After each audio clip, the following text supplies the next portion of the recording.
Hello and welcome to Journeys and Journals. My guest today is a veteran in more ways than one. And I welcome you back, Olen. Thank you for being always ready to help. Now, your history here at Better Life TV goes back a whole long ways. 16 years. Okay, that means 1990. Mm-hmm. What happened in 1990 that allowed this to happen?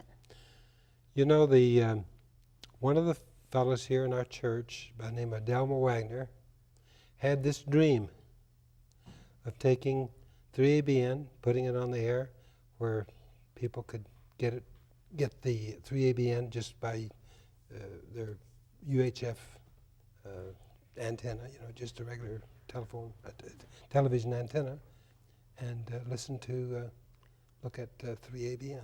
Well, now, when you've heard this story, I mean, other people weren't doing it. What did you think of Delmer? It was different, and I think he had this dream, and it takes a dream, doesn't it? And it takes people that... And then, of course, you got to work at it, too. Yeah. Now, you came on board real soon after Delmer... He asked me if I would be interested in joining the group, and somewhat reluctantly I did, but I was so busy with the school, and we were trying to get the school finished and paid for.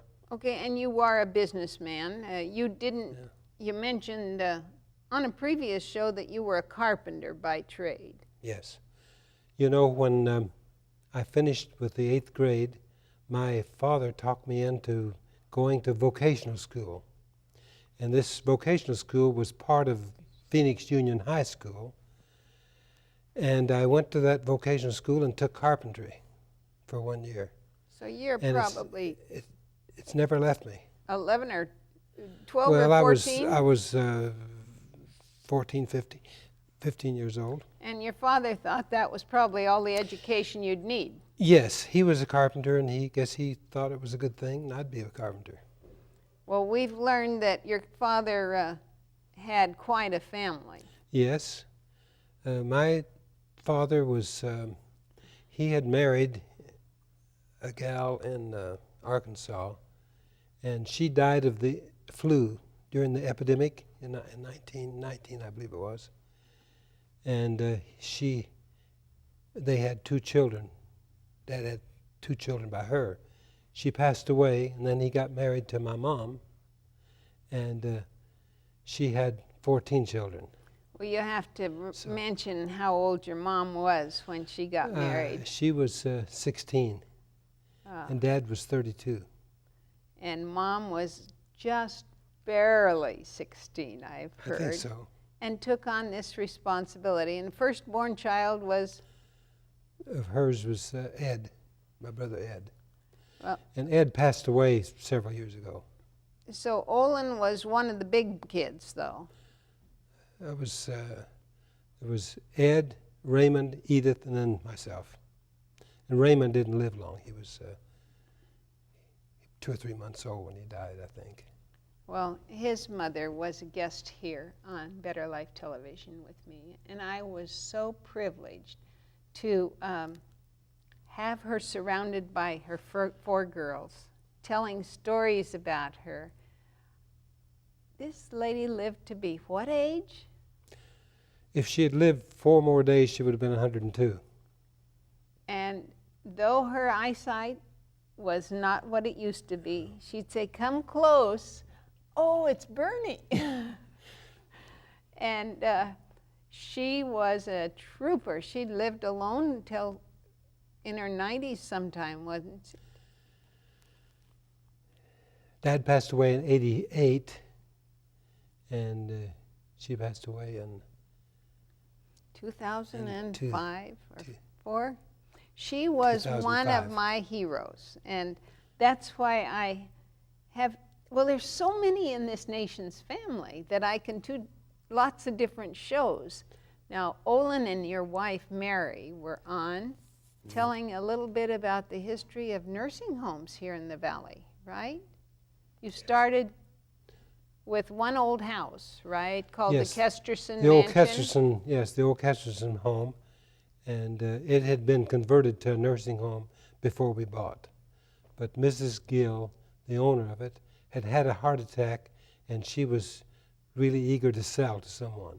So the pastor came to us, and he would wonder if we would be interested in buying it. Anyway, we did. We bought it, and Now, so- I call it the Kesterson Mansion. I understand other people didn't, but the street is Kesterson, the park is Kesterson. Kesterson Park. And in Grants Pass, the street turns, in fact, early on, I think Orchard Avenue was the name of that part of 6th Street. The 6th Street and Kesterson formed a kind of a triangle. And there's a park And right there. So we changed the address from 859 Northeast Kesterson. We changed to 859 Northeast 6th Street because people didn't know where Kesterson was. Right, it's just a This little one short. half a block long. And in that house had a swimming pool. I guess it was the first in our community ever. It had an old mink farm and a swimming pool. And we covered over with one of the wings. We went over the top of the swimming pool, and of course we tore out the mink pens. Well, they'd been torn out before, but that's where we built a wing. Well, now the reason that you built the new facility, the old one had house with stairs and no fire protection. We did that before we still had that part of the building, and we put this wing in the back, and then the fire marshal came along and said, "You've got to put a sprinkler system in every closet everywhere in this whole place." So we considered the cost of it, and we decided to tear down the building instead of putting up having to put sprinkler system, because we felt like it wasn't really wasn't for a nursing home. It was a home. No, the doors are the normal door width, and the hallway's narrow, and so and on. besides, in 70 or 60? That was in we bought the nursing home in 60, and in 63 we'd started to. And none of us in 1960 were thinking of save. There's one day this is all going to be history. Yeah. You were thinking of new and shiny things. I mean, we were on a roll. History was being made. We weren't looking back. See, my wife Mary had worked in Josephine, used to be called Josephine County Hospital. Right And then- where I was born. Yeah, and she had worked there, and the doctors were well acquainted with her, and so when we bought the nursing home, they'd send us patients. We had 17 patients to start with, and then right away we increased it to full capacity, 20, and they would say, "We need to send a patient over to you." We said, "We don't have space." Well, the only other one existed was Maddox. Had River. What was the name of it? Oh, Parkview Nursing Home. Parkview, because it was right across from the park. Yes. And I understand that Mr. Maddox, when they came and bought it, he had to sell his car that he'd come with so that they could supply food for the first residents, because it was on a shoestring that they came to town. Yeah. Now, We were on the other shoestring.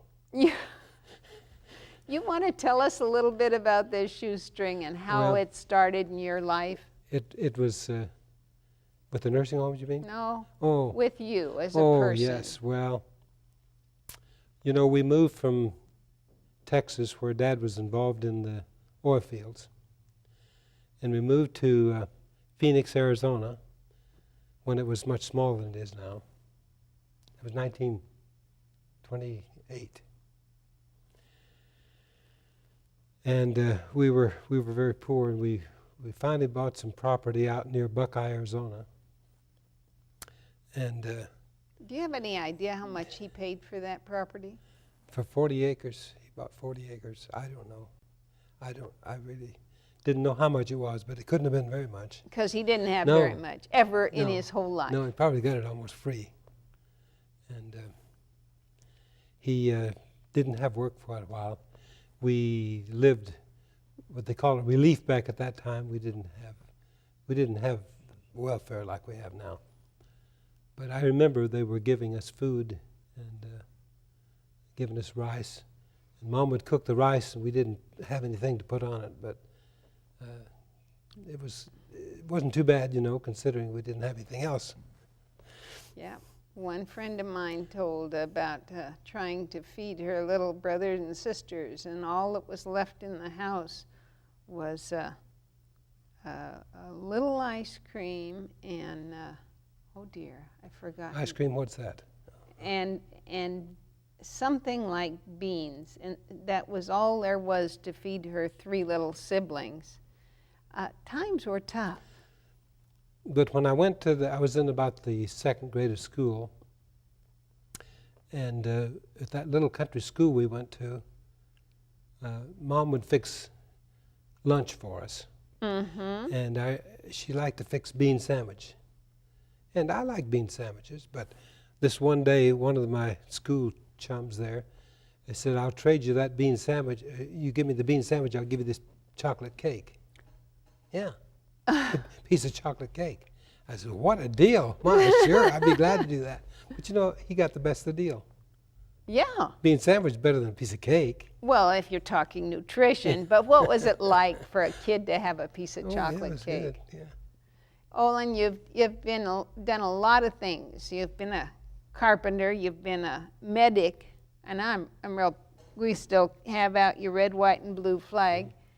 And the carpenter again. You've been a dreamer.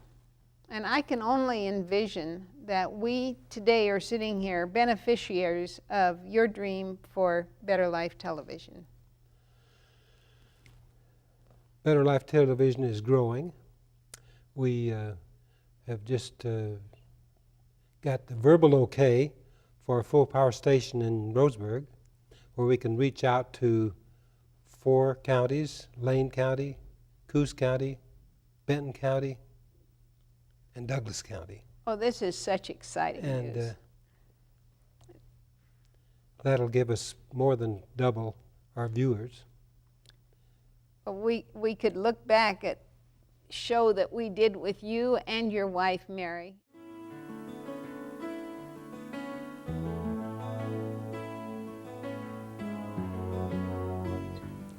Hello and welcome to Josephine Journals. I'm Bernie Martin Beck, and it's my privilege to interview the people here in Josephine County.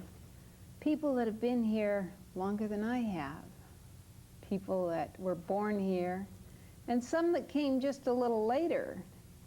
My guests today are the Nations, and part of the nation, right? Olen, you're part of a family of how many? A small fraction of the nations. Oh, okay. One of 13. One of 13. And when did you come to Josephine County? Well, in the early 40s, we came up here and spent a little time, but Mary and I were married and we moved here in 1956. Well, Mary, you're part of another Nations before you met old Olen. You come from a large family. Where's that? Well, my family basically are in Canada. Uh-huh. However, the 5 of us, my mother and dad and the 3 oldest children, were born in Russia. And you're one of those? I'm one of those, yes. Mary has just been such an encourager for me. She's not here with us today, but she sent cookies, right? Yes. For our big reunion coming up. 10 years of doing this show, just talking to people like yourself. And I've been the winner. You and I were just talking about how much we've earned while we've been working with Better Life Television. And you said... Well, I think they're going to double my wages here. And it started with 0. Yeah. And if they double yours, and I said, mine's been 10 times as much as what I started out with. So we're still making the same amount. Yeah, I guess that's right. How many volunteers do you think there are at Better Life? How many on your board? Ooh. 10 or 20 or 30? Something like that, about 10, I think. And it really does reach out. It's going to Yes. reach out farther and farther. Could you have dreamt this, Olen? A farm boy from Arizona, reaching the world. I understand that you can get it on the computer. We're planning on having an uplink, and that'll give the whole state. The fact is, maybe just about anywhere in the world they could reach. And they'll say, I saw Olen, and he was talking about the South Pacific and being a soldier down there. You mean somebody there could actually see us? Well, maybe that's a dream, but basically what we want to do is cover Oregon, cover the Oregon Conference in Northern California, and I think that's our goal. Because Doug tuned in on the computer the other night, and even though I was talking and it would stop and download, is that the right word? More, and then I'd start talking again. I had no idea I'd ever be on a computer. Olen, you have had an interest in electronics. You've had interest in, but maybe that has to do with... I'm not much on electronics. But wiring, you were an electrician. Well, I've done some wiring, yeah. Who would have guessed? In fact, when we build houses, we usually did our own plumbing and wiring and just about everything. And who's we? My wife and I help her out. She builds, I help her. And how many houses do you think you've built together? I don't know, 50, 60. And how many nursing homes? 4. They are not real lazy, but they are vacation people. And you're going on a unique and wonderful vacation. Well earned. We hope so. We're going to go to, we sail out of Dover. And the White Cliffs. White Cliffs of wave Dover. them to me. And we're going to visit the Normandy, where the Allies landed.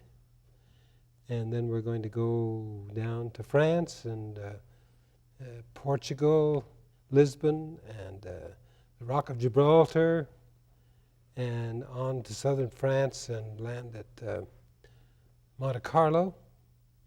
And then we'll fly back. Well, it sounds absolutely wonderful. You believe that hard work is essential and a little play is just as essential, right? Yeah, sounds good. We just were hearing about Americans, how they work so much and forget to, in some European countries, a month off is not uncommon, or 6 weeks off. But here, so many people think 24/7 is probably about what they should be working. You know, we used to, of course, we're taking it easy now. I haven't been quite as busy now that I'm turned 81. But anyway, we used to get out early in the morning, you know, in the summertime, building. And I'd go out and work, and my wife would fix breakfast. She'd call me into breakfast, and then after breakfast she might help me build a little bit. Then she'd go to work at the hospital, and when she'd come home at night, she would get our meal, and we would have our supper, and then after supper we'd go out and work until it got so dark we couldn't hardly see, and then we'd go to bed. And that was the routine. Rain or shine.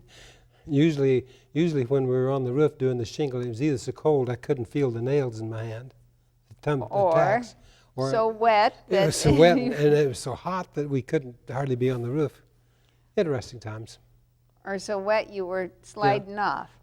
Now, I sure wish you the best on this trip, but you will be visiting some places that you've only read about in military history. Yes. And you'll visit the graves because we were in the South Pacific, and I had buddies that went over to European, you know, to Germany. But I was in New Caledonia and Guadalcanal and a few other places. So the European theater was over, and you guys were still in war. You know, like I kind of thought that when the war was over, everybody celebrated, but there were really two whole different theaters.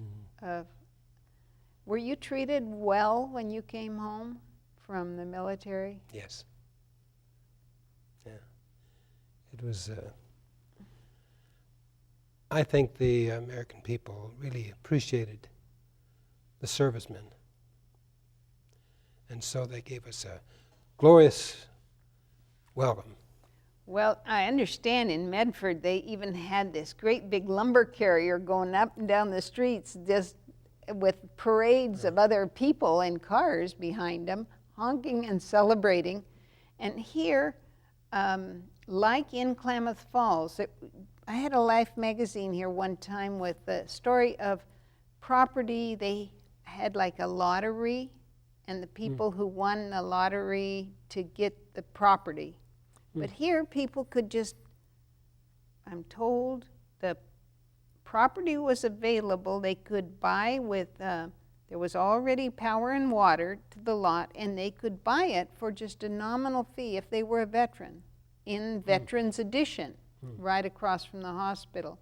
I think it was $200 at first, and Mark Axtell told me he and a buddy went in together, and then the buddy needed the house first, so he bought him out.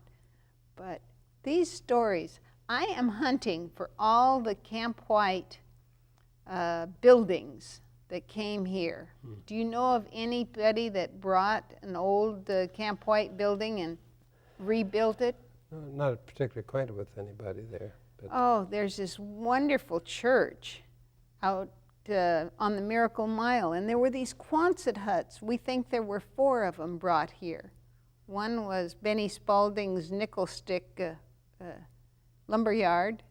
2 were the armory, and 1 is still out on old South Pacific Highway, I think we called it. well, overseas, when I was there, only the officers lived in the Quonset huts. The enlisted men lived in tents. Hot. And we had about 6 tents that would house about six soldiers. And there was one Navy fellow in our outfit that plotted all the where the ships were. We would patrol the area around the Solomon Islands. One was a Navy fellow. He did that. And then we had a Quonset hut where we had our business, and we send out the teletype, to the airmen, and a lot of New Zealanders worked for us there. So we were quite a conglomeration, different. And you don't regret it? No, it was interesting. A good experience. When I went in the service that way, I couldn't see anything good. I couldn't see any good from it. But now I think it's been a real good experience. Absolutely. This kid who traveled back and forth across the country in abject poverty, is that a good word? Things got a little better after the Depression, The Depression came along 1929. See, that was about the time we moved to Arizona, and things were pretty tough.